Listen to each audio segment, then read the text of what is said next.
नमस्कार, मैं राणा यशवंत आपका स्वागत करता हूं और आप देख रहे हैं आज का अर्धसत्य। वंदे मातरम, जो आज़ादी के आंदोलन में आज़ादी का गीत था, जिस गीत ने करोड़ों भारतीयों में देशभक्ति की भावना जगाई, उसी वंदे मातरम को लेकर सियासी आग तब भड़क उठी जब केंद्रीय गृह मंत्रालय ने राष्ट्रगीत वंदे मातरम को लेकर नए दिशा निर्देश जारी किए। इसके तहत अब स्कूलों में रोज़ वंदे मातरम के 6 छंदों वाला गीत गाना या बजाना अनिवार्य होगा। सरकारी कार्यक्रमों में वंदे मातरम गाना होगा। राष्ट्रगीत के सभी 6 अंतरे स्टैंजास 3 मिनट 10 सेकंड में गाए जाएंगे। ये सरकारी आदेश 28 जनवरी को जारी हुआ था, लेकिन खबर 11 फरवरी को सामने आई। इसको लेकर मुस्लिम समाज की ओर से लगातार आपत्ति दर्ज की जा रही है और मुस्लिम संगठन जमीयत उलमा हिंद के मुखिया मौलाना अरशद मदनी ने वंदे मातरम के सभी छंद गाने का विरोध किया है। उन्होंने वंदे मातरम पर सरकारी आदेश को मजहबी आज़ादी पर हमला करार दिया है। मौलाना मदनी का आरोप है कि गाने के कुछ छंद मातृभूमि को एक देवता के तौर पर दिखाते हैं, जो इस्लामी मान्यताओं के खिलाफ है, जबकि कांग्रेस और समाजवादी पार्टी के नेता भी यही दलील दे रहे हैं या इससे उनकी सहमति है। दूसरी तरफ टीएमसी है पश्चिम बंगाल, जहां चुनाव हैं। बीजेपी राष्ट्रगीत पर भी राजनीति कर रही है, यह टीएमसी कह रही है। हालांकि ये पहली दफ़ा नहीं है जब राष्ट्रगीत पर राजनीति हो रही है। इससे पहले जब वंदे मातरम के 150 साल पूरे हुए थे तो संसद में चर्चा हो रही थी, तब भी घमासान छिड़ा था। प्रधानमंत्री नरेंद्र मोदी ने कांग्रेस पर वंदे मातरम के टुकड़े करने का आरोप तब लगाया था और अब राष्ट्रगीत पर मजहबी सियासत शुरू हो गई। सवाल यह है कि क्या वंदे मातरम मुसलमानों को या मुसलमानों की धार्मिक आज़ादी पर हमला है? क्या वंदे मातरम की अनिवार्यता सेक्युलर मूल्यों के खिलाफ है? आज इसी मुद्दे पर चर्चा करेंगे, लेकिन सबसे पहले आप राष्ट्रगीत पर कैसे जंग चल रही है उसको सुनिए, अलग अलग बयान।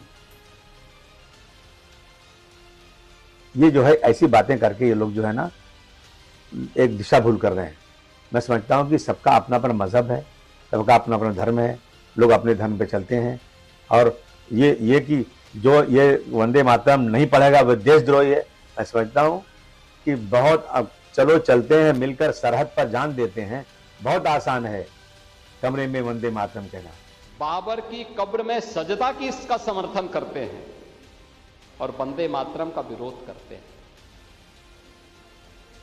माफियाओं की कब्र में फतिया पढ़ने के लिए जाते हैं। करते हैं, कर रहे हैं। आपकी पार्टी के नेता सब बोल रहे हैं, संसद में भी देखो ना, सभी नेता बोल रहे हैं, कांग्रेस के भी और सपा के भी बोल रहे हैं, कह रहे हैं कि वंदे मातरम नहीं गाएंगे, हिंदुस्तान का खाएंगे। आपकी पार्टी के नेताओं ने कहा है, आपकी पार्टी के नेताओं ने कहा कि वंदे मातरम नहीं गाएंगे। व्यक्ति वंदे मातरम का विरोध करता है, कान पकड़ करके उसको धक्का देकर के बाहर करना चाहिए।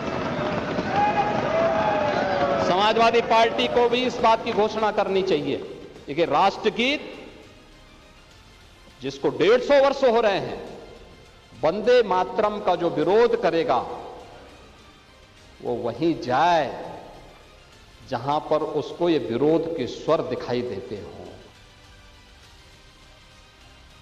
भाई सबको अपना धर्म मानने की आजादी है। जैसा धर्म मेरा मुझे कहता है मैं मानूंगा, आपका धर्म जो कहता है आप मानिए। ये संविधान ने हमें अधिकार दिया है, इसमें कोई बात ही नहीं है। तो इसमें क्यों? और आपका सम्मान मैं करूं, मेरा सम्मान आप करो, इतना ही तो चाहिए बस। जहाँ तक उनको गायन की बात है, शब्दावली की बात है, तो वो मेरे यहाँ बिल्कुल अल्लाह के अलावा किसी को सजदा जायज नहीं है, तो अल्लाह को ही सजदा करूंगा मैं। वंदे मातरम का तो सम्मान करना ही पड़ेगा।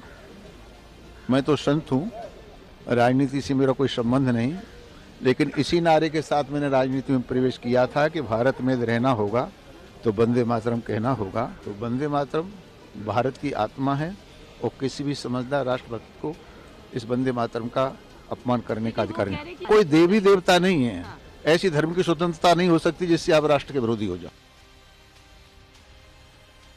वंदे मातरम को लेकर के जो बवाल चल रहा है, विरोध है, दरअसल इस बात पर है कि मज़हब की जकड़बंदियाँ बहुत ज़रूरी हैं या आपको अपने देश की देशभक्ति या जो मातृभूमि है उसके प्रति आपकी निष्ठा, आपकी ईमानदारी, यह ज़रूरी है। जब भी विरोध का जिक्र आता है या विरोध करने वाले तबके के भीतर आप जा कर के उनको समझने की कोशिश करते हैं तो सिर्फ इस्लाम का हवाला देते हैं। इस्लाम में एक खुदा हैं, एक पैगंबर मोहम्मद हैं, एक कुरान है।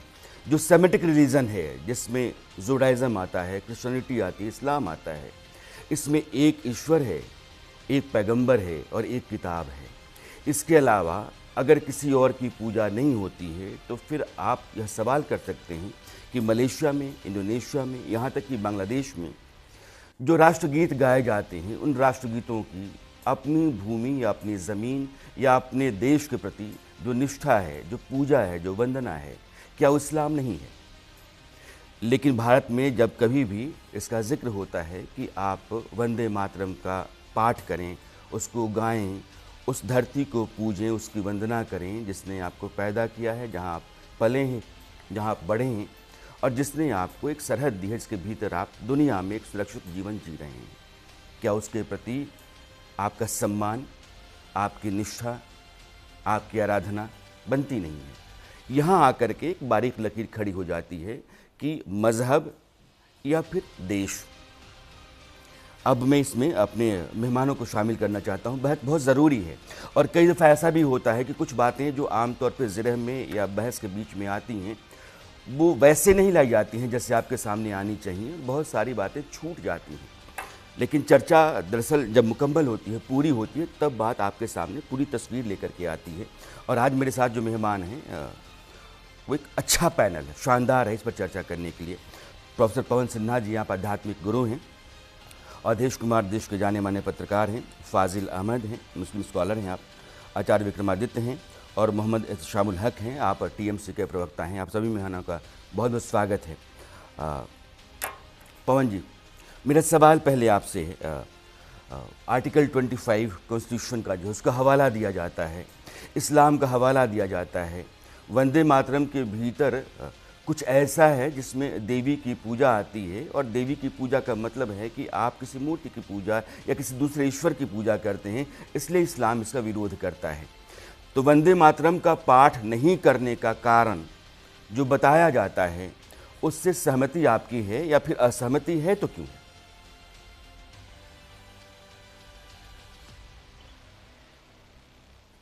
अनम्यूट कर लीजिएगा पवन जी, अनम्यूट कर लीजिएगा, माइक आपका अनम्यूट।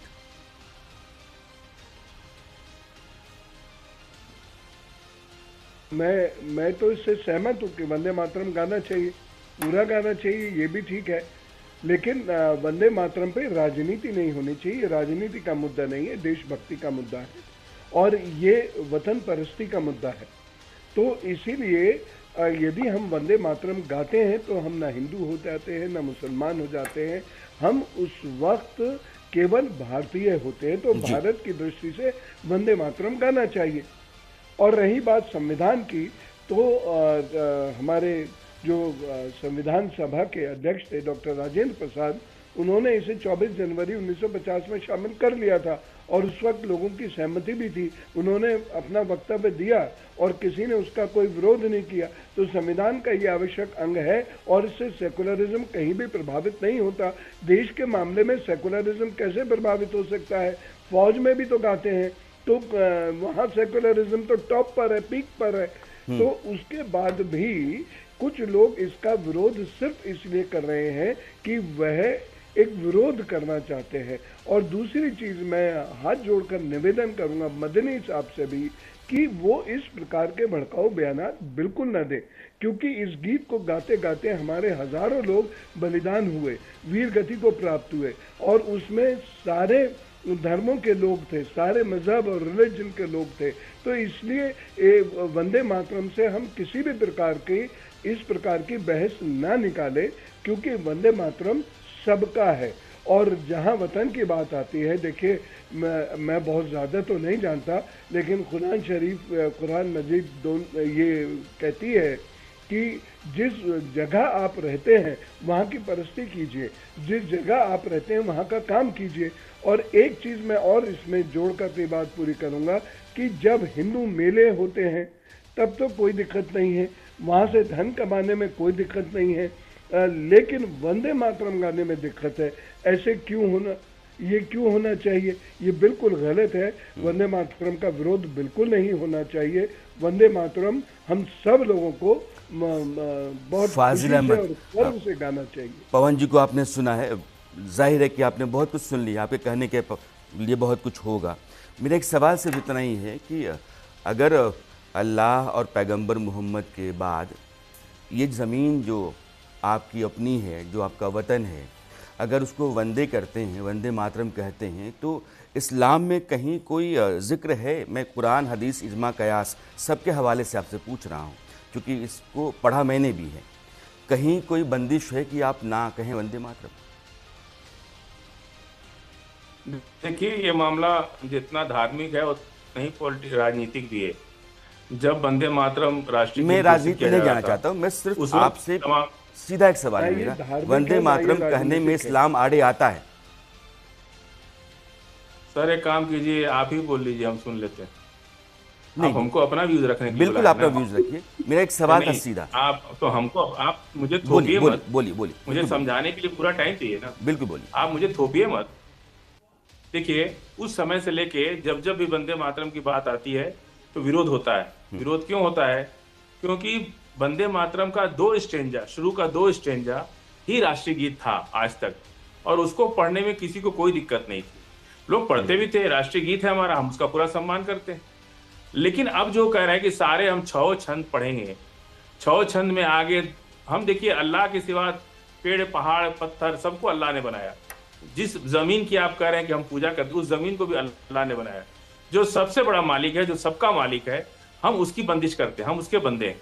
इसलिए हमारे ऊपर ये बात नहीं कहा जा सकती कि आप काली को अपना देवी मानिए, दुर्गा को देवी मानिए। ये सारा उस छंद में लिखा हुआ, नंबर 1 बात। दूसरी, बंकिम चंद्र जिन्होंने ये उपन्यास लिखा, पूरा उपन्यास में कई कविताएं हैं इसके अंदर। एक कविता में ये भी कहा गया है कि वो हिंदू राष्ट्र के समर्थक थे। उन्होंने कई जगह ये कहा कि मुसलमानों को देश से बाहर भगा देना चाहिए, नहीं बाहर भागे तो उनको कत्ल कर देना चाहिए। मतलब सीधे तो उन्होंने नहीं कहा, लेकिन जो उनका कहने का, सुन लीजिए, जो उनके कहने का सार था वो यही था कि मुसलमानों को बाहर निकालो, अगर कोई मुसलमान बाहर नहीं निकलेगा तो फिर उसको कत्ल कर देना चाहिए। इस पूरे उपन्यास में आनंद मठ जो उपन्यास है, आते हैं, उस पूरे उपन्यास में ना कि आपने आनंद मठ है। मैं फाजिल साहब, अवधेश भाई बाद में नहीं ठीक है, फाजिल साहब अपनी बात रख लीजिए, फिर मैं आपसे बात करता हूँ। मैं बाकी मेहमानों को जोड़ना जरूरी है। हाँ, मैं कह रहा हूँ, वो हिंदू राष्ट्र के समर्थक थे, हिंदू राष्ट्र की बात करते थे। उनकी पूरी आनंद मठ में यही बात कहा गया है कि भारत को हिंदू राष्ट्र बनाना चाहिए। वो और 1882 के आसपास की उन्होंने लिखा है, उसमें ये सारे विवाद पर बहस हो चुकी है 50 से लेके, और जब संविधान सभा में जब इसको गीत बनाया जा रहा था, भारत का राष्ट्रीय गीत, उस समय इसलिए ये तय हुआ था कि सिर्फ 2 स्टेंजा, शुरू का 2 स्टेंजा ही राष्ट्रीय गीत रहेगा। मैं अभी भी कहता हूँ पूरा स्टेंजा, कि 2 स्टेंजा भी जब पढ़ा जाना था, फाजिल साहब बाकी लोगों को जोड़ता हूं मैं, जब 2 स्टेंजा पढ़ा जाना था तब भी ऐतराज़ था। अब ऐतराज का कारण आपने दूसरा कर दिया कि 2 के बाद जो आपने 4 जोड़ा है वो गलत है। देखिए 2 बातें मैं कहूँ, बाकी मेहमानों को जोड़ना है। कभी भी कहीं भी अगर किसी ने हिंदू राष्ट्र लिखा है, इसका मतलब ये नहीं है कि दूसरे धर्मावलंबियों को आप काट दें, मार दें, वो अवधारणा है ही नहीं। वो हिंदू परंपरा, जीवन शैली का मामला है। लेकिन मैं दारुल हर्ब, दारुल इस्लाम का जिक्र करना चाहूँगा, जो इस्लामिक ग्रंथों के भीतर है। और दारुल हर्ब, दारुल इस्लाम ये कहता है कि दारुल इस्लाम का ये फर्ज बनता है कि दारुल हर्ब को पहले प्यार से, नहीं तो तलवार की नोक पर। करने लगे। अरे हमने नहीं, जो बात कही, आप उस राष्ट्रीय गीत मैं आता हूं, क्योंकि मैं कुछ भी कहूंगा तो हो सकता है कि एक पक्ष हो जाए मेरा, मैं नहीं जाना चाहता हूं। लेकिन अगर आनंद मठ, मुझे लगता है कि बहस करने से पहले हमको पढ़ना जरूर चाहिए। अगर आनंद मठ आपने नहीं पढ़ा है तो पढ़ना चाहिए। आप भी सुन करके ही कह रहे हैं कि बंकिम चंद्र ने क्या लिखा है। मैं उस पर मैं आता हूँ। अवधेश कुमार जी, आप दारुल हरम सुनिए, मैं उस पर चर्चा करूंगा, फिर वो इज्मा का मामला है, मैं आऊंगा, मैं उस पर नहीं जाता हूं, अभी नहीं जाता हूं। मैं मूल मुद्दे पर रहता हूं, चर्चा मैं यही रखना चाहता हूं, इससे बाहर नहीं जाना चाहता हूं। अवधेश जी, ये नहीं पढ़ रहे हैं तो हम लोग क्या करें इनको? इसी विचार में पाकिस्तान बन गया, बांग्लादेश बन गया, पहले अफगानिस्तान बन गया। आप कुछ नहीं कर सकते हैं। 1800 जब कांग्रेस पार्टी ने इसको स्वीकार किया था, और जिस अध्यक्ष के माध्यम से स्वीकार किया गया था, उस अध्यक्ष का क्या नाम था? रहमतुल्लाह सयानी साहब, उस समय मोहम्मद रहमतुल्लाह सयानी साहब कांग्रेस के अध्यक्ष थे जब 1896 में संपूर्ण वंदे मातरम को कांग्रेस में गाना शुरू किया गया था। और जब 1905 में बंग भंग आंदोलन शुरू हुआ तो मई जब उस पर बैन लगा है तो 12 साल में 1906 अप्रैल में जो विरोध प्रदर्शन हुआ उसमें हिंदू मुसलमान सारे खड़े हुए थे कि इस पर बैन आप कैसे लगा सकते हो। एक तरफ से लोगों ने इसका विरोध किया था कि अंग्रेजों का, और सब ने मिलकर गाया था, नारे के रूप में गाया था। उस समय के मुसलमान तो इस्लाम जानते ही नहीं थे ना। इसका पहला जो विरोध हुआ है ये 1909 में हुआ, जब 1907 में ढाका में अंग्रेजों ने मुस्लिम लीग की स्थापना करवा दी। उसके बाद से इसका विरोध शुरू हुआ है। उसके पहले किसी मुसलमान ने उस संपूर्ण गाने का विरोध नहीं किया। और जो फाजिल भाई कह रहे हैं उस पर क्या बात की जा सकती है? आनंद मठ में कहां लिखा है? कोई कैसे कह सकता है कि जो मुसलमान न माने उसको काट दो या भगा दो? आनंद मठ हम सब लोगों ने पढ़ा है, कहीं ये पंक्ति नहीं लिखी हुई है, लिख भी नहीं सकता है कोई। तो ये है। अब आगे हम बढ़ते हैं। इसको देखिए, इसका 3 पहलू इसको समझने की हमको जरूरत है। पहला कि हमारे देश का एक कैरेक्टर है। मैं अगर राणा यशवंत जी को मानता हूं कि ये बहुत पराक्रमी है या इन पर मतलब इनके पास ज्ञान विद्या है, तो मैं कहूंगा अरे आपको तो साक्षात सरस्वती के रूप है। आपको कहूंगा आप तो भगवान विष्णु के रूप है। ये हमारा स्वभाव है। इसका मतलब ये नहीं कि भगवान विष्णु है। कोई महिला अगर प्रखर है, लड़ती है, तो कहा जाता है कि आप दुर्गा के रूप हो।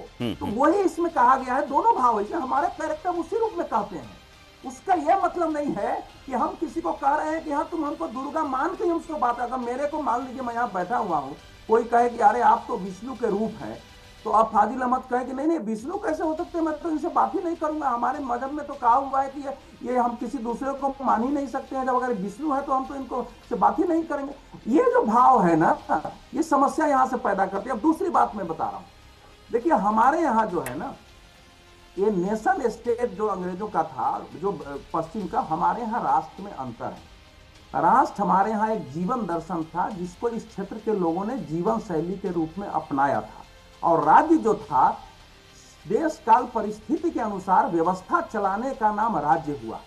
नेशन हमारा राष्ट्र राज्य का प्रतीक नहीं था। 100 राजे रजवाड़े हो सकते थे, लेकिन वो भाव ही नहीं था। तो जो जनगण मन हम जब गाते हैं तो जनगण मन हमारे नेशन स्टेट का प्रतीक है। हालांकि वो भी अब पूरा गाना जो आ गया है उसमें वो भी अलग किया हुआ है, लेकिन असल में ये जो भारत राष्ट्र था जिसके बारे में हम गाते हैं उसका भाव वंदे मातरम से ही प्रकट होता है। तीसरी बात कह रहा हूं, जरा फाजिल अहमद और देश के मुसलमान इसको जरूर सुन लें।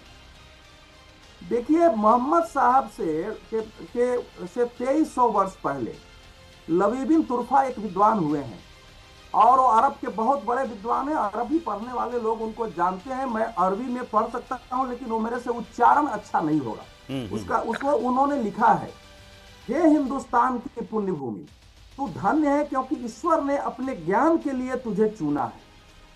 अब आप बताइए, एक अरब का विद्वान अगर इतने वर्ष पहले ये भारत राष्ट्र था जिसका वहां तक वो भाव फैला हुआ था, उसी भारत राष्ट्र का वर्णन आपको वंदे मातरम के रूप में हुआ है।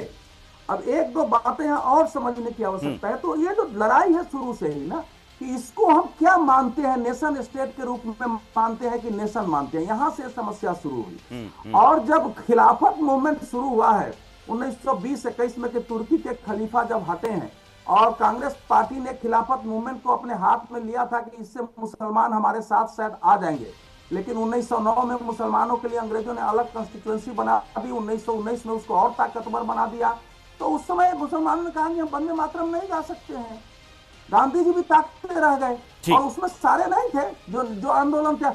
सबसे बड़ा विरोध इसका हुआ है 1937 में, और मुस्लिम लीग ने किया है जब पाकिस्तान विभाजन की बात शुरू हो गई थी। बाजाबता जो औपचारिक विरोध इसका हुआ है वो 1937 में हुआ, और उसी समय कांग्रेस पर दबाव पड़ा है कि इसके सारे एजेंडा को घटा दो, शायद गाएंगे, लेकिन वो पूरे एजेंडा से ही विरोध था। मैं फाइनल कर रहा हूं, जिस रूप में हम भारत को मानते हैं, जिस रूप में हम आपको मानते हैं, उस रूप का ही अस्वीकरण है ये। इसमें आप कुछ नहीं कर सकते हैं। उस रूप में भारत को स्वीकार ही नहीं करना है जो भारत है, और उसी में देश बटा है। आज भी देश के ज्ञानी मुसलमानों को वंदे मातरम गाने से आपत्ति नहीं है, लोग बता रहे हैं कि नहीं इसमें नहीं किसी है। देवता की ठीक हमको है, पूजा करनी अवधेश है जी ना ने करनी है, किसी को नहीं है। विस्तार से लेकिन अब अपनी अगर बात majority रखी के इसमें। अंदर ये भाव है तो आप कुछ शामिल नहीं है। कर सकते। अवधेश कुमार ने 4 बातें कही। उन्होंने कहा कि वंदे मातरम को लेकर के देश के मुस्लिम समाज को कभी आपत्ति रही नहीं। कांग्रेस के जिस अधिवेशन में वंदे मातरम को पूरा गाया गया, उस अधिवेशन के अध्यक्ष मुसलमान थे। बंग भंग आंदोलन 1905 का जो था, जब बंगाल के विभाजन हुआ था, उस दौरान इसको सबों ने, पूरे देश ने गाया था, वंदे मातरम। लेकिन जैसे ही मुस्लिम लीग की स्थापना होती है, उसके 3 साल बाद 1909 में इसका विरोध शुरू हुआ। यानी कि अंग्रेजी हुकूमत की ये चालबाजी थी, उसका अपना तिकड़म था जिसको उसने हाथ में पकड़ाया मुस्लिम समुदाय के। 1937 में वो कह रहे हैं कि यहाँ से तेज़ विरोध शुरू हुआ। तो क्या भारत का मुसलमान या मुस्लिम मानस जो है, वो अंग्रेज़ों ने जो हिंदुस्तान के भीतर एक जहर बो दिया, उसको पकड़ के बैठा हुआ है, या वाकई इस्लाम के साथ चल रहा है? ये दोनों बातें। अब तो सवाल आपके साथ 2 हो गया कि आप इस्लाम के मुताबिक चल रहे हैं वंदे मातरम को लेकर के, या अंग्रेज़ों ने इस देश में जो जहर बो दिया था, आप उस पेड़ को पानी दे रहे हैं। शामुल हक जी, मेरा सवाल आपसे। जी, यस जी। देखिए यशवंत जी, सभी बात है कि हम राष्ट्रीय गीत वंदे मातरम की जो दिन पहले पार्लियामेंट में पारित हुआ है, हम सम्मान करते हैं वंदे मातरम, और इसके हम मुसलमान मान करते हैं। लेकिन मैं जिससे हमें हम लोगों का संविधान जो आर्टिकल 25 में हमको संविधान है को कि हर जाति समुदाय के लोग इस हिसाब से रहेंगे, किस हिसाब से करेंगे, तो हमें इजाजत है आर्टिकल 25 के हमारा मत हमें से हमारा कोई भी काम करे तो हम तम देश के मुसलमान जब भी राष्ट्रगान वंदे मातरम जब होगी तो हमारे होकर के जरूर सम करेंगे, इसलिए कि देश सबसे पहले है। देश क्या हर एक चीज समझ ली हमारे सर आंखों पर, लेकिन हमारा हित में हमारा संविधान है जो हम तमाम कम्युनिटी वर्ग समुदाय को। आपकी आवाज में थोड़ी दिक्कत है शामिल, मैं आ रहा हूँ आपके पास। फाजिल अहमद साहब, 2-3 सवाल है। ये आर्टिकल 25 का हवाला देकर के या उसकी आड़ लेकर के जिस धार्मिक आज़ादी की बार बार बात करते हैं, अगर वो शाहबानों का मामला है तो आर्टिकल 25 आ गया, 3 तलाक है आर्टिकल 25 आ गया, वक्फ का कानून है आर्टिकल 25 आ गया। तो जितनी जकड़बंदियाँ समाज के भीतर हैं उनको संशोधनों के ज़रिए या बदलाव के ज़रिए दूर किया जाए और उस समाज को और बेहतर किया जाए तो आर्टिकल 25 आ जाता है। अब यहाँ सवाल है वंदे मातरम का। वंदे मातरम राष्ट्र गीत है और अगर उसको गाने में कोई दिक्कत होती है तो क्या आर्टिकल 25 आता है?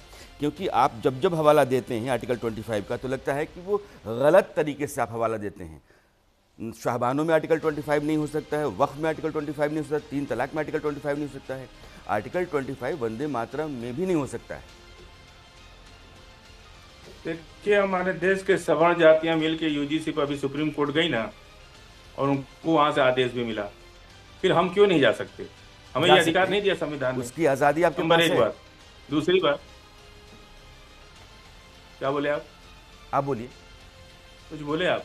हम क्या, उसकी आजादी आपके पास है, कोर्ट जाने की आजादी आपके पास है, लेकिन जाने की नौबत क्यों आ रही है? अगर हम ये देश ना सुनिए, ना इस देश का कार्यपालिका मजबूत है ना न्यायपालिका मजबूत है, सबसे मजबूत संविधान है। सुन लीजिए, हाँ, 40% विक्रमादित्य जा रहा हूँ। 40% कमीशन सांसद और विधायक लोग देश के अंदर ले रहे हैं और वंदे मातरम भी गा रहे हैं। उस पर नियंत्रण करना जरूरी है कि वंदे मातरम गाते रहिए और 40% कमीशन लेते रहिए, भ्रष्टाचार में डूबे रहिए, पूरा देश को लूट के खा जाइए, वो जरूरी नहीं है। लेकिन वंदे मातरम बहुत जरूरी है। अरे भाई, हम तो 77 साल से वंदे मातरम गाते ही आए। जो 2 स्टेंजा पे बात तय हो गई देश के अंदर कि शुरू की दो स्टेंजा ही राष्ट्रीय गीत रहेगी, तो हम लोग उस पर आज भी कायम है। 77 साल से हम लोग गा ही रहे, लेकिन अब जबरदस्ती हमारे ऊपर 6 स्टेंजा थोपा जा रहा है। और हमारे ऊपर नहीं, बुद्धिस्ट को भी एतराज है, क्रिश्चियंस को भी एतराज है, सिख को भी एतराज है, जितने लोग भी मूर्ति पूजक नहीं है उन सभी धर्म के लोगों को एतराज है इस बात से और ऐसा थोड़ा ही है, क्योंकि टारगेट मुसलमान ठीक, मैं आता मेजॉरिटी में है। हूँ, मैं पवन जी के पास जाऊँ उससे पहले इसलिए आचार्य जो है वो- विक्रमादित्य के पास जाना चाहता हूँ। ठीक है फाजिल, मैं आ रहा हूँ आपके पास। एक सवाल विक्रमादित्य जी, फाजिल साहब का मुझे लगता है कि दुरुस्त है। वो कह रहे हैं कि अगर 2 पैरा हम गा रहे हैं तो 6 पैरा गंवाने की या हमारे नहीं, ऊपर 2 इस पैरा बात के लिए कब गा दबाव रहे हैं? डालने की क्या जरूरत है? नहीं, 2 पैरा नहीं गाया जा रहा था भाई, टेलीविजन पर बोल रहे हैं वो लोग, गाते समय ठीक है, या तो आप चुप बिल्कुल हो सही जाते कह थे, रहे हैं। हट हाँ जाते। हाँ, अभी 2 पैरा भी नहीं, मैं फाजिल मुस्लिम ने मुस्लिम लीग ने साफ कहा कि वंदे मातरम शब्द ही हम नहीं बोल सकते हैं। ये बोला जाता है मुस्लिम संगठनों के द्वारा हिंदू कि हम महासभा वंदे ने क्या मातरम कहा? बोल ही नहीं सकते हैं। देखिए, ये हिंदू महासभा की बात को गोल कर दे रहे। हिंदू महासभा ने भाई, क्या कहा कि हम जनगण मन को नहीं आपको- मानते, हम तिरंगा को नहीं मानते। आप हिंदू महासभा की बात को गोल कर दे रहे नहीं, हमने नहीं आप तिरंगा सुना को है नहीं कि मानते। हिंदू हिंदू महासभा ने कहा नहीं, कि नहीं, हम तिरंगा को ऐसा नहीं है, मानते। ऐसा है, आपके हिंदू पास- महासभा ने कहा कि हम जनगण मन को नहीं देखिए, मानते। आप ये जो है इसको गोल कर फाजिल दे रहे हैं, अहमद इसको जो नहीं है, बता रहे आप। ये कब इस्लामी तिरंगा स्कॉलर तिरंगा होकर इनकी आरएसएस के अपनी कार्यालय व्याख्या पर है। तिरंगा कब फहराना शुरू किए और जनगण मन को कब माने? अरे तो तिरंगा कभी से भी जनगण मन 1929 को में हिंदू फहराया था, महासभा आपको के लोग कुछ कभी नहीं नहीं मालूम माने है। और तिरंगा को कभी नहीं माने। तिरंगा भारत हमेशा के इसका विरोध तिरंगे, किए सुन और आज लीजिए ना, राष्ट्रभक्ति की बात कर रहे हैं। सुन लीजिए, भारत के तिरंगे को इस देश के हिंदू संगठनों ने जब पूर्ण स्वराज घोषित हुआ 1929 में सभी जगह फहराया गया। आपको जानकारी नहीं है संघ या के इस कार्यालय देश में में फहराया गया। 1929 में नहीं, सबने संघ के फहराया, कार्यालय में फहराया गया। बिल्कुल फहराया गया, आरएसएस के कार्यालय में कार्यालय में फहराया फहराया गया, आरएसएस की सभी शाखाओं में फहराया अरे गया, आज तक आदेश कभी जारी अभी करके मोदी जी फहराया के गया, आपको जमाने में मालूम फहराना नहीं शुरू है? किए। जो बिल्कुल। तिरंगा का विरोध करे, जो नहीं, जनगण मन का नहीं। विरोध करे। आरएसएस बिल्कुल ने जनगण के आदेश, लोग विरोध कर रहे आरएसएस थे। के, सुनिए ये ना, लोग अरे भाई तिरंगा नहीं का विरोध जानकारी कर रहे है, हैं, कांग्रेस अरे का मानेंगे विरोध नहीं। करते- ठीक करते है, लोग मैं देश का विरोध अवधेश जी करते और हैं। फाजिल साहब, है कि वंदे मैं मातरम आचार्य हम विक्रमादित्य कर को रहे शामिल हैं, करना नहीं चाहता करना है, हूं। 10 आदेश, चूंकि नहीं, ये बात 25 क्लियर मिनट होनी समय चाहिए। गुजर गए हैं, 1 मिनट के लिए। आरएसएस के नहीं, आरएसएस के जो पहले सरसंघचालक थे उन्होंने बाजाप्ता अनुदेश जारी किया था कि 1929 के 26 जनवरी को सारे शाखाओं पर तिरंगा झंडा फहराया जाएगा और सभी जगह फहराया अरे जाएगा। अभी कब से फहराना तो शुरू कर इसलिए दिए? इनको तिरंगा मालूम झंडा नहीं है, कब तो से उस पर लगने कहाँ लगा बहस आरएसएस का? करते हैं? अभी 14 के बाद लगना शुरू हुआ है। कौन कहा पूरा आपको? देश जानता है, इसको कहने से थोड़े होगा। देश जानता है, आपके आप कहते अच्छा, रहिए, चलिए। पूरा अभी मैं देश जानता शामुल है। के पास गया नहीं हूँ, दलित, लेकिन ओबीसी, आचार्य एससी, विक्रमादित्य से होकर के सब जाऊंगा जानते वहाँ। हैं इस सच्चाई। आचार्य विक्रमादित्य, ये चर्चा आप बहुत देर से सुन रहे हैं, आपकी मैं पहली प्रतिक्रिया जानना चाहता हूँ। देखिए, सबसे पहले राणा साहब इस बात को समझे कि अभी जो कह रहे हैं फजील अहमद साहब की ये नहीं फहराया गया, देश में कानून था भाई, अपने घर के ऊपर, अपने ऑफिस के ऊपर कोई झंडा फहरा ही नहीं सकता। वैसे नहीं पता। ये बदला गया है कानून, ये बदला गया है, उसके बाद फहरा सकते थे। अगर उससे पहले कोई अपने घर पे झंडा लगा लेता था तो उसके खिलाफ कार्रवाई होती थी। इस बात को समझ में आनी चाहिए। फजील अहमद साहब यहाँ पता नहीं आगे पढ़ाप करके आते हैं, गुस्से में आते हैं। भाई शांति से आओ भाई, देश शांति से चलता है। या आपकी तरह आग लगाने के लिए जो इस्लाम को आप लोगों ने जिस प्रकार से बना रखा है। और सबसे पहले बात समझे इस बात को कि गांधी जी ने क्या कहा है। ये जो जिन्नाई बुखार 1937 में चला है इस देश के अंदर, वो इन्फेक्शन इतना खतरनाक है कि सब जगह आज भी वो विद्यमान। और वहीं से विद्यमान था कि जिन लोगों को जिन्नाई बुखार चला था उन्होंने 99% इस देश में पाकिस्तान के सपोर्ट करने के लिए इलेक्शन में वोट दिया था। 1946 में गुवाहाटी के अंदर संविधान, वहां पर एक जो कांग्रेस का सेशन था उसमें गांधी जी बोलते हैं कि उन्होंने सबसे आग्रह किया कि जय हिंद को वंदे मातरम का स्थान नहीं लिया जा सकता। उन्होंने कहा कि समस्त उपस्थित लोगों को याद दिलवाया था कांग्रेस की स्थापना के समय से वंदे मातरम गाया जा रहा है। गांधी जी कहते हैं कि वंदे मातरम माँ भारती के सौंदर्य का व्याख्यान है। माँ अपने मतलब आप बताइए बच्चों को किस प्रकार से मन हर्षित होता है माँ का व्याख्यान करके। और मुझे बताइए ये भक्ति, देशभक्ति करना कर्तव्य है, ना कि संविधान से एक कंपल्शन है। किसी प्रकार की स्थिति बच सकती है। और एक बार बताइए, मैं आपके आज मैं पढ़ रहा था, मुझे एक बड़ा अच्छा सा फैक्ट मिला। हमारे देश के अंदर ये कहते ना कि वंदे मातरम कहते कहते लोग फांसी को छू गए था। और मैं लिस्ट दे देता हूँ कि लिस्ट में कितने मुसलमान वहां विद्यमान थे। मुझे अरब का ना एक गीत मिला, अरब का अल वतन अल अकबर का गीत है। और उसकी लाइनें पढ़ ले जरा, सुन के आपको हर्ष होगा कि उसके अंदर हिंदी का रूपांतर जो निकलता है वो इस प्रकार से है, जो अरब के अंदर गाया जाता है देशभक्ति के लिए, वहां के लिए। मेरी मातृभूमि अहो तुम्हारा प्यार मेरा दिल, मेरे दिल पर तुम राज करते हो। मेरी मातृभूमि अहो अरबी लोगों की मातृभूमि, तुम ही इस क्रांति की खूबसूरती हो और देखने में परम एकता का आह्वान किया है। तुम महान हो, महान हो, महान हो। ये अरब का गीत है, मैं पूरा लंबा सुना सकता हूँ। ये फाजिल अहमद साहब को पता चलना चाहिए कि क्या भारत का मुसलमान और विश्व का मुसलमान अलग अलग है क्या? सबको अलग अलग चीज बनती है। यहाँ एक ठीक। जिंदगी बुखार है केवल। ठीक है विक्रमादित्य जी। शामिल है मोटे तौर पर अभी जो आप सुन रहे हैं आचार्य विक्रमादित्य को, अगर आप इंडोनेशिया दुनिया का सबसे बड़ा इस्लामिक देश है, हिंदुस्तान दूसरा बड़ा देश है उस लिहाज से, लेकिन इंडोनेशिया का जो राष्ट्रगीत है अगर आप उसको पढ़ते हैं या अभी आचार्य विक्रमादित्य जिस अरब के राष्ट्रगीत का हवाला दे रहे हैं, इन दोनों में मातृभूमि की पूजा है, उसकी आराधना है, उसकी जय जयकार है। यही बात भारत का मुसलमान अपनी मातृभूमि के लिए कहने में एतराज़ कर जाता है। उसको लगता है कि इस्लाम आड़े आ गया। जो सबसे बड़ा मुल्क है उसके आड़े नहीं आता है। जहाँ का मक्का मदीना है वहाँ के मुसलमान को आड़े नहीं आता है, हिंदुस्तान के मुसलमान के आड़े आ जाता है।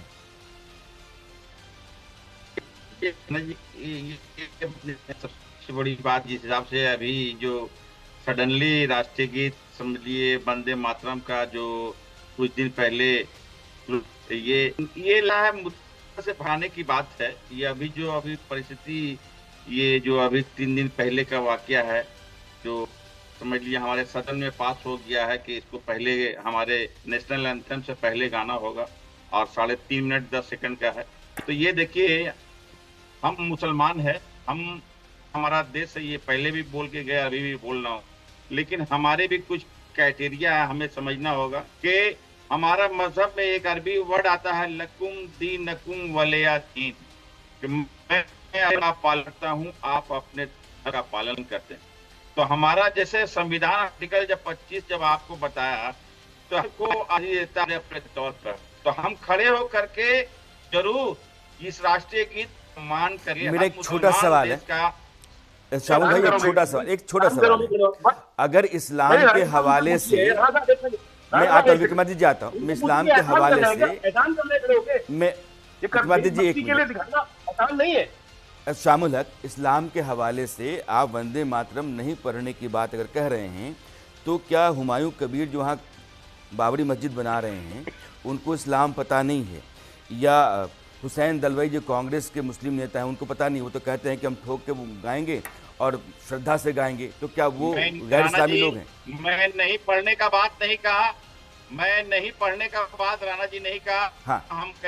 हम हर एक भारतीय जितने भी मुसलमान है खड़े होकर सम्मान करेंगे, इसलिए कि वंदे मातरम हमारे समझ लिए कि राष्ट्रीय गीत है, तो हम लोग खड़े होकर के सम्मान जरूर करेंगे। हम तो डिनाई नहीं कर रहे हैं कि हम नहीं इसका रिस्पेक्ट करेंगे। सबसे पहले हम रिस्पेक्ट करेंगे वंदे मातरम का, क्यों नहीं रिस्पेक्ट करेंगे? ये हमारा देश सबसे पहले है, लेकिन गाएंगे नहीं। रिस्पेक्ट करेंगे लेकिन गाएंगे नहीं। लेकिन संविधान नहीं, रिस्पेक्ट करेंगे, खड़ा होकर गाएंगे नहीं। यही तो समस्या, जनगण मन भी नहीं गाते हैं। आपको गलतफहमी है वंदे मातरम को लेकर। मैंने साक्षात देखा है कि जनगण मन में हम सम्मान में खड़े हो जाएंगे लेकिन गाएंगे नहीं। बात नहीं है। नहीं सुनिए, जनगण मन भी, मैंने ऐसे सैकड़ों मुसलमानों को देखा है जो कहते हैं कि जनगण मन भी हम गा नहीं सकते, हम खड़ा हो जाएंगे आपके सम्मान में। तो वंदे मातरम की बात है, खड़ा हो जाएंगे लेकिन गाएंगे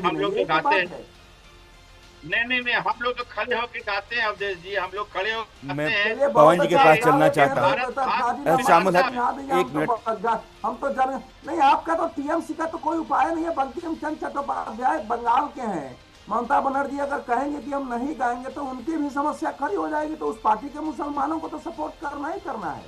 लेकिन मैंने देखा है कि जनगण मन में भी अनेक मुसलमानों से मैंने बात की, कहा कि हम खड़ा हो जाएंगे उसके सम्मान में, बाकी हम गा नहीं सकते हैं। ये वंदे मातरम तो दूर की बात है। लेकिन एक बात मुझे समझ में नहीं आती है कि इस्लाम के बुनियादी उसूलों के खिलाफ एक मूवमेंट खड़ा हुआ, सूफी मूवमेंट कहते हैं।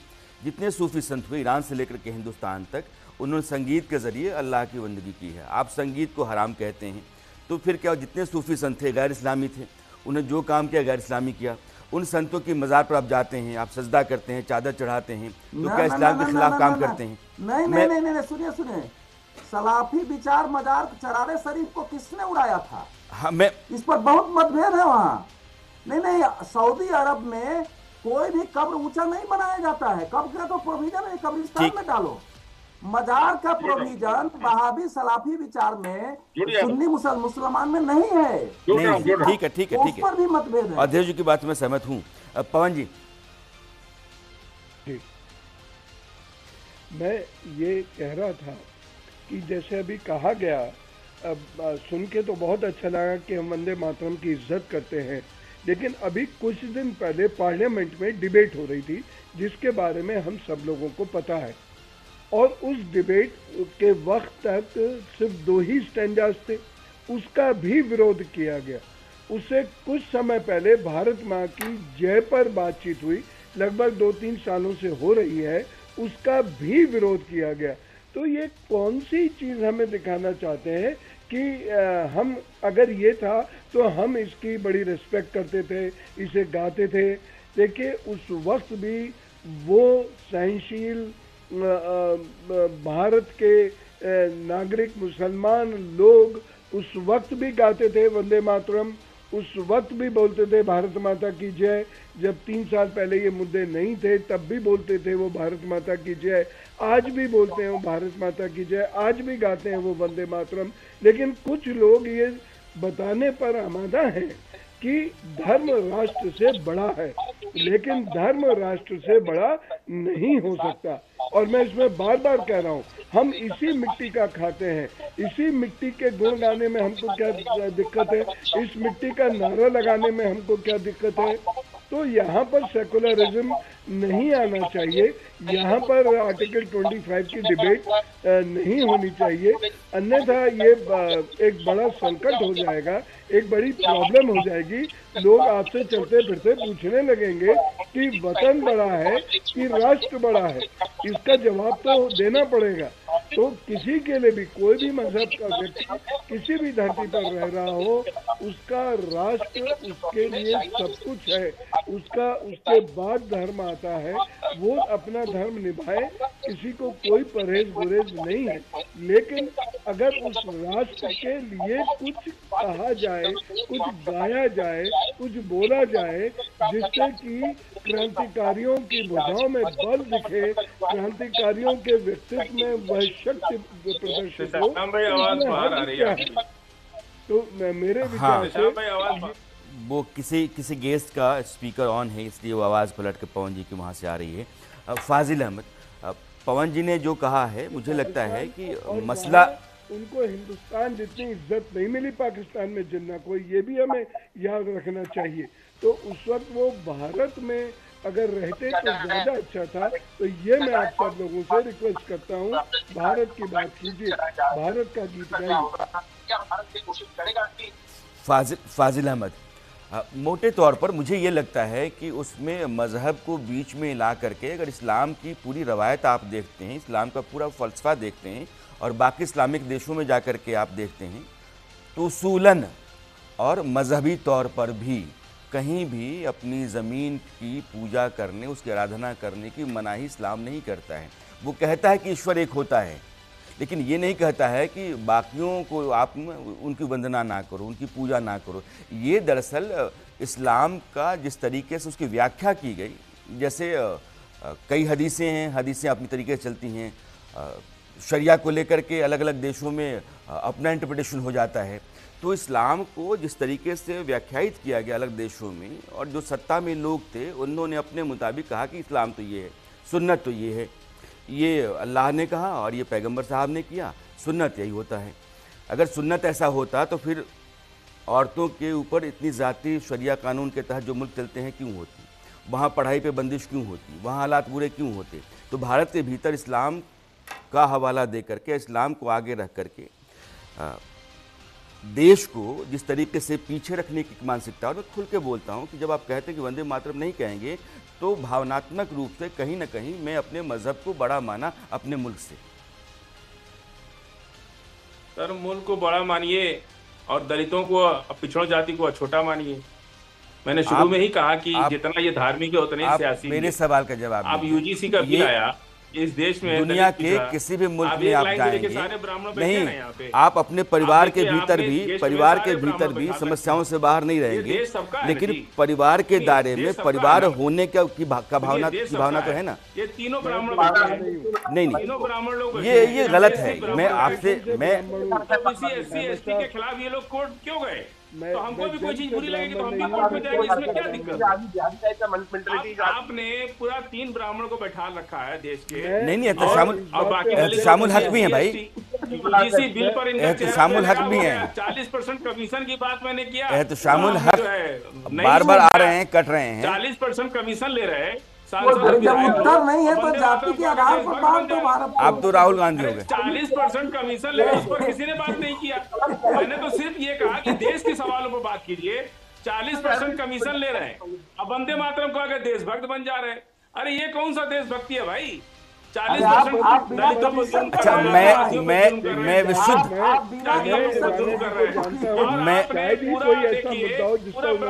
नहीं फाजिल अहमद, आपने सिर्फ मुसलमान को बुलाया और 3 ब्राह्मण को बुलाया। प्रमाण हूँ, नहीं, मैं इस लिहाज से इस बहस को लेकर नहीं जा रहा हूँ। शामिल भी थे, फाजिल आप भी हैं। अरे आप, मैं ये नहीं कह रहा हूँ, आपके जाने का अधिकार पर कोई पाबंदी नहीं है। सुनिए, हमको अपने देश के संविधान से ये अधिकार मिलता है कि कोई भी सरकार यदि आपके खिलाफ कोई काम करती है तो आप संविधान का दरवाजा खटखटा सकते हैं। उसमें आपको बुरा क्यों लग रहा है? हम इंडोनेशिया पाकिस्तान की बात क्यों करते हैं? भारत है ना, हम बाबा साहब अम्बेडकर के संविधान। मेरा एक छोटा सा सवाल है, भारत है जी। फाजिल अहमद, छोटा सवाल नहीं, छोटा सवाल है। मैं बहुत में सुन लीजिए, अरब में ताला नहीं लगता दुकानों के अंदर, यहाँ तो साइकिल गायब हो जा रही है, घर के नीचे। अरे महाराज, हो जा रही है इस देश के अंदर। उसको इससे जोड़ेंगे। जो साइकिल चुरा ले रहे हैं, आपको उस पर भी तो बोलना चाहिए। इतने लोग बैठे हैं, किसी ने एक शब्द नहीं कहा। मेरा सवाल सुनिए। देश को लूट रहे हैं लोग। नमामि गंगा योजना चल रही है, नमामि गंगा में किस तरह से भ्रष्टाचार हुआ है जाके देखिए। नहीं, वंदे मातरम गाएंगे कि नहीं गाएंगे? 77 साल से गाई रहे। जाति की बात कर रहे हैं, 77 साल से गा रहे हैं सारे। सुनिए, लेकिन हमारा जो यहाँ के उत्तर प्रदेश के मुसलमानों की बात हो रही है, ये सच्चाई है, जिसको रोक लगना चाहिए। हमें देश प्यारा है तो अगर अरे देश 40% कमीशन खाइए, घूस खाइए, लूट लीजिए देश को। साइकिल गायब हो जाएगी। आप अरब की बात करते हैं, अरब में दुकान में ताला नहीं लगता, यहाँ तो साइकिल गायब हो जाएगी। फाजिल अहमद,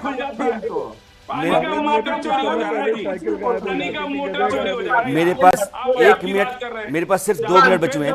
फाजिल अहमद, मेरा एक सवाल है, एक मामूली सवाल है और बहुत मतलब साधारण तो आम समझ का है, बहुत छोटी बुद्धि का सवाल है। मैंने मान लिया कि इस देश में 90% लोग बेईमान हैं, चोर हैं, उचक्के, मान लिया मैंने। जो 10% हैं, जिसमें हिंदू भी हैं, मुसलमान भी हैं, सिख भी, ईसाई भी हैं, जो 10% में शुद्ध ईमानदार मुसलमान बचा है, शुद्ध इस्लामिक है, क्या उसके लिए वंदे मातरम सही है ना? मैंने मान लिया, सबको हटाइए आप। हम कह रहे हैं कि जो हिंदू शुद्ध है वो क्यों नहीं चोरी का विरोध कर रहा है, क्यों नहीं भ्रष्टाचार का विरोध कर रहा है? आप सवाल पे नहीं आ रहे हैं, आप बुनियादी सवाल पे नहीं, बुनियादी सवाल पे नहीं आ रहे हैं। पार्लियामेंट में और विधानसभा में एक बात दुनिया ने नहीं, मैं मेरी बात समझिए, मुझे बस क्लोज करना है। 40% कमीशन खाते रहिए। दुनिया ने ये बताया है कि देश से बड़ा कभी धर्म नहीं होता है। फाजिल अहमद, अगर धर्म बहुत बड़ा होता, अगर नहीं धर्म बड़ा होता, मेरी बात सुन लीजिए ना, धर्म बड़ा होता तो इराक ईरान के बीच में युद्ध नहीं होता, इराक कुवैत के ऊपर हमला नहीं करता, पाकिस्तान की जाति बांग्लादेश के ऊपर, पूर्वी पाकिस्तान के ऊपर नहीं होती, या फ्रांस इंग्लैंड के बीच में युद्ध नहीं होता। ये मेरे पास समय बस इतना ही है, लेकिन फाजिल अहमद ने जवाब नहीं दिया। मैं आपसे उम्मीद कर रहा था कि आप मेरे सवाल का जवाब देंगे, लेकिन 40% कमीशन पर आप लोगों ने जवाब नहीं दिया। हमारा ये 40% कमीशन लेने वाले आपने एक रट लगा रखी है। मेरा सवाल था कि सारे बेईमानों को छोड़ दीजिए, मैं सिर्फ कह रहा हूँ कि 2% मुसलमान जो बचे हुए हैं वो उनके लिए तो ठीक है ना, आप उस पर नहीं।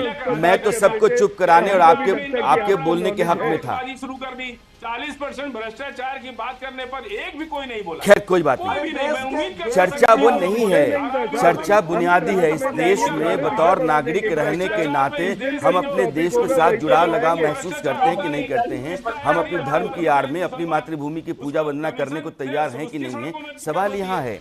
अगर वो आर्टिकल 25 संविधान का कहता है तो आर्टिकल 25 बहुत कुछ ऐसा कहता रहा है जिसका विरोध आप करते रहे, उसी का हवाला देकर के, और बार बार सुप्रीम कोर्ट ने कहा कि गलत है। ये नागरिक को संवैधानिक अधिकार है कि नहीं कि वो भ्रष्टाचार मुक्त भारत आते हैं। मेरे पास समय इतना ही है, मेरे पास। आप सभी मेहमानों का बहुत बहुत शुक्रिया। इस चर्चा में जुड़ने के लिए, अपनी राय रखने के लिए। एक बुनियादी सवाल है और मुझे लगता है कि जब आप कहते हैं कि वसुधैव कुटुंबकम, तो उसी समय आप यह भी कहते हैं कि मातृभूमि स्वर्गादपि गरीयसी। और ये बड़ा सच है। दुनिया के किसी भी हिस्से में जाएंगे, दो धर्मों के बीच में लड़ाई हो रही होगी, लेकिन मुल्क जो है वो कहीं बड़ा है। ईरान इराक की लड़ाई हो, इंग्लैंड फ्रांस की लड़ाई हो, या फिर पाकिस्तान का बांग्लादेश या पूर्वी पाकिस्तान के ऊपर हमला हो, इस तरह की जितनी लड़ाइयाँ दुनिया में देखते हैं, वहाँ धर्म नहीं होता है, देश होता है। और भारत में तो एक अलग थियरी होती है, नेशन स्टेट, और ये अलग है। और हिंदुस्तान में अगर वंदे मातरम को लेकर के बवाल है तो ये थोड़ा सा तकलीफ दे है। फिलहाल वक्त हो चला है एक ब्रेक का। ब्रेक के उस पार ठीक रात 9 बजे मेरी आपकी मुलाकात फिर होती है न्यूज़ मास्टर में, लेकिन न्यूज़ इंडिया पर खबरों का सिलसिला जारी है। बने रहिए आप।